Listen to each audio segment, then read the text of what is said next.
Set yourself free. Break that chain. Someone needs to be held accountable. It is not going to be your mom. It is not going to be your grandma, dad, grandpa, or grandparents, auntie, or any of your siblings. They would not, I repeat, they would not admit or accept the fact that they have lost a battle of breaking generational curse at some point in their life. It's just not going to happen. It is hard pill to swallow, but it has to start with yourself. You don't like what has been passed on to you. You want a better life, better outcome than what your ancestors have done. You need to start holding yourself accountable and also have mercy on yourself and others. At the end of the day, whatever the situation is, you played a role, and this has to end somewhere. Reverse that finger and point it at yourself. You are the one to be blamed. You allowed yourself to go through what you're going through right now. You tolerated things that you shouldn't have. You choose comfort over the unknown without giving a chance to see what is on the other side. We can go with the list on and on, like the whole day. I just need to know you one-on-one, okay? My thing is, how could you expect someone to love you when you can barely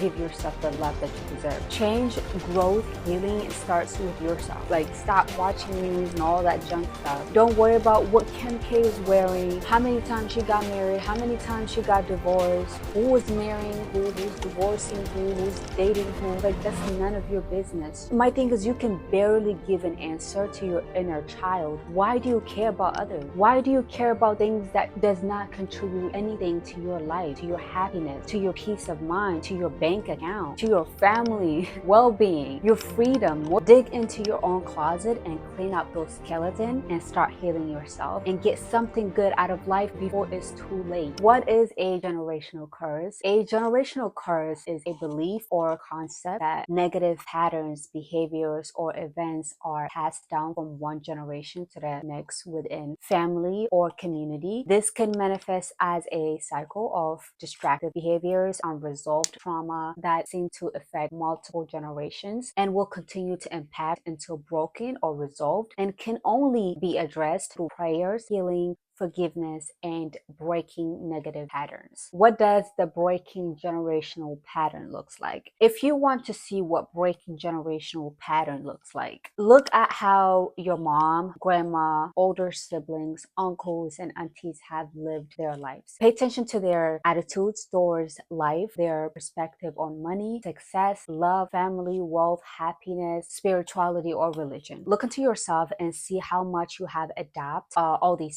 perspectives and behaviors. Step out of this environment for a moment and observe an environment that is doing much better in all aspects of your life, both in your own life and also your family or community's life. You will then realize what needs to be broken, what needs to be replaced, or who needs to be replaced. Some of the tools that I have observed so far. Let me tell you a story of two men that I personally know who shared almost literally the exact same trauma. I'm obviously not going to share their identity, but one of them was able to resolve his trauma, which the other one couldn't. So let's give them a name to make it easier for both of us, okay? Let's call them Tom and JJ. So these two men, both in their 30s, had parents who got divorced when they were younger. Both Tom and JJ grew up with their father for majority of their life without their mother's presence. This meant they were unable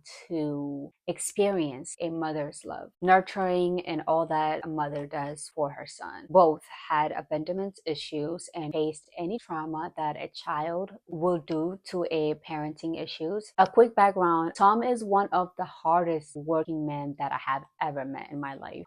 He's disciplined, financially stable, and emotionally intelligent. His mindset is literally on a whole nother level. He considers himself as a high value man. On the other side, you have JJ, who goes with the flow, works very hard also, with no integrity, morals, or boundaries for himself or others. There's no specific plan in his life. He literally just goes with the flow. That's just the best way I can explain it. But here's the part that I want you guys to pay attention to: their effects when it comes to how they deal with women. Tom understands the power of the chain of generation. So he sets his mind on making sure that he does not entertain any woman that is attached to his trauma or his past experience. He aims to attract high value women completely different from what he experienced with his mother. On the other side, when you look at JJ, almost every woman he dates reflect his own issue. They share similar trauma and experiences, even though these women might not have the exact same trauma as JJ, such as mother issue. They have likely experienced some form of abandonment, and that creates some form of connection. Almost every woman he dates shares the same or similar traumas, leading him to continuously move from one relationship to another in searching for a satisfaction. The truth is, at some point in each relationship, challenge arrive. Surprise. Both parties are seeking answers and happiness in the wrong places. And I'm not saying there's no challenge in a healthy relationship, but this type of challenge are just ruthless. It's like going to McDonald's or fast food looking for a healthy meal, or being challenged to find a healthy meal, which does not make sense. On the other side, Tom, despite coming from the same background as JJ with limited financial resources and environment, Tom upholds very high standard in every aspect of his life. When it comes to women, he holds himself accountable and sets boundaries because he engaged with high value women. Dealing with high value women, especially as a high value man, requires protecting a reputation that has taken lifetime to build. There are things in investments, so he does everything necessary to protect it. Many of these high value women he interacts with are connected to his assets through her family, knowledge, talent, or her skill. Therefore, they are somehow linked to Tom's asset. As a result, he goes the extra mile to take care of the woman, giving him a completely different life experience compared to any female who shares his same traumas or background. Even though I gave you a long ass story, I'm still gonna say, to make a long story short, I'm telling you to run away from someone that mirrors your problem and make you feel understood. That sounds very cold, huh? I understand how hard and painful it could be, but this is the only way out. At least until you are fully healed, you need to distance people that mirrors your problem. Often in life, when someone mirrors our problem, trauma, and challenges, we might think they are the right person for us because they make us feel understood. That's far from the truth, okay? If you want to break generational curse, you need to do what Tom did by setting a high standard for yourself. You have to understand that there is more to life and realize that only by letting go of the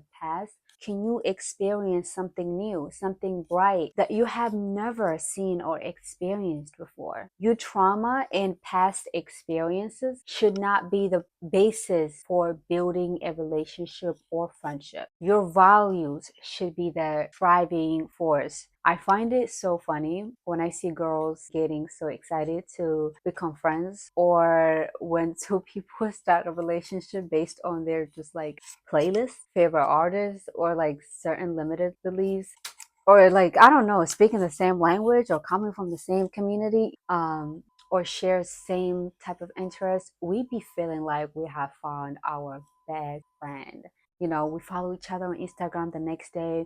We DMing each other, liking each other's posts, commenting on each other, calling each other besties. It's just the funniest thing because these type of friendships often doesn't last more than a few weeks or a couple of months. The longest being, to truly find your worth, you need to engage in self-reflection, understand your values, and listen to yourself. Your temporary emotion connections with someone who understands your trauma might lead you to a wrong way in reality. You should run away from people like that, from that type of connection, because if both people are broken, who is gonna heal who?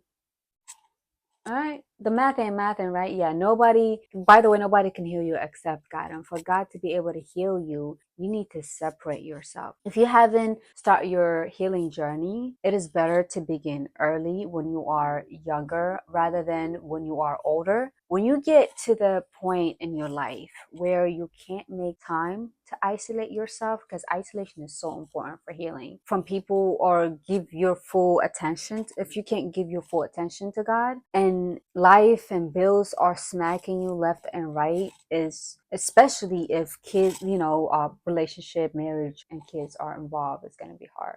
But what breaks my heart the most is when a child becomes entangled in the generational curse of someone's like JJ and whoever they end up with. This passed on to the child who is responsible for breaking the cycles without receiving the necessary tools and guidance from the parents. They will end up in having to navigate life and figure things out on their own, continuing the chain of unbroken generational curse. This cycle continues unless someone step in and do something about it. How to normalize self-reflection and awareness. Take as much time as you need. Understand the generational curse and culture expectations that you want to break. And to do that, the first thing you need to do is create a safe and non-judgmental space. Find a quiet, comfortable environment where you can be alone with your thoughts. It is so important to create a safe and non-judgmental space for self-reflection where you can freely explore your thoughts and emotions without criticism or pressure. Make sure to dedicate time for self-reflection. It could be a regular, like daily or weekly, where you can fully embrace yourself in the process. Consistency is key to generating insights and personal growth. Ask yourself, why do I think or feel this way? Or ask yourself, what are my core values and how do they shape me, or how do they shape my beliefs? Self-reflection requires embracing honesty and being vulnerable and being open to exploring difficult emotions or past experience. It might involve comforting uncomfortable truth, but this can lead to change, personal insights, and growth. So it's going to be worth it. Consider journaling your thoughts and reflections. Writing them down can provide a record of your journey and serves as a reference point for tracking personal progress and patterns over time. So if you haven't started journaling, start journaling now. How to identify specific patterns or beliefs that you want to break in your own life. Let me give you an example of how I was able to identify a specific patterns that I wanted to break in my own life. At some point in my life, I was spiritually drained and dealing with spiritual battles and addiction. This actually happened recently, like 2021. At this time, I didn't know much about spirituality. If you had asked me then about my beliefs, I would have probably have said I'm Christian Orthodox. I grew up in church and came from a strict Christian Orthodox background. I didn't know how to pray or have a relationship with God. I'm talking about intimate relationship with God. I didn't know how to communicate with God. All I knew was to fear him and that he had power over me. I believe that one day when I die, he will be the one to determine whether if I'm going to heaven or hell. That's literally the level of spirituality I was in at the time. And you can see that behaviors in a lot of Christians. Before I get into how I was able to break this generational curse, I'm going to give you a quick summary of what my relationship with God looks like, okay?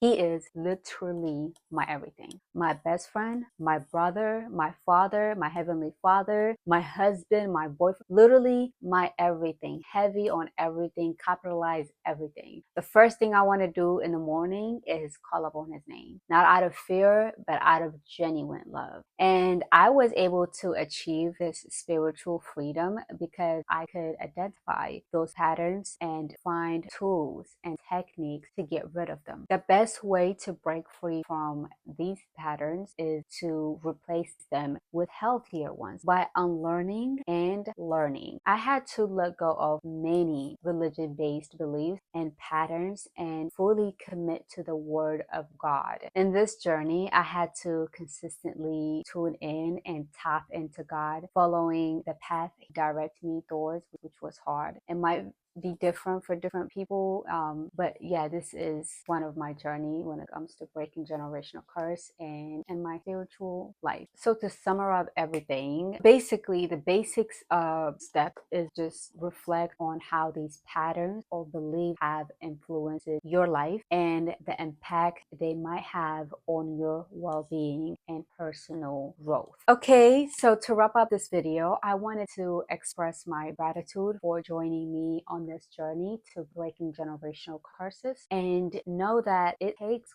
courage and self-reflection to be on this path of growth and transformation. I need you to remember each step you take towards breaking free from these patterns is a step towards creating a better future for yourself and for the people that you love. I truly appreciate your support and engagement. If you find this video helpful, please consider liking, subscribing, and commenting below. Your feedback is very much valued and very much needed in shaping the content for our upcoming videos. Let me know what topics you would like me to explore next, and together we can continue on this empowering journey of breaking generational curses. Once again, thank you for watching, and I look forward to connecting with you in the next video. Until then, take care and lots of love. Mwah.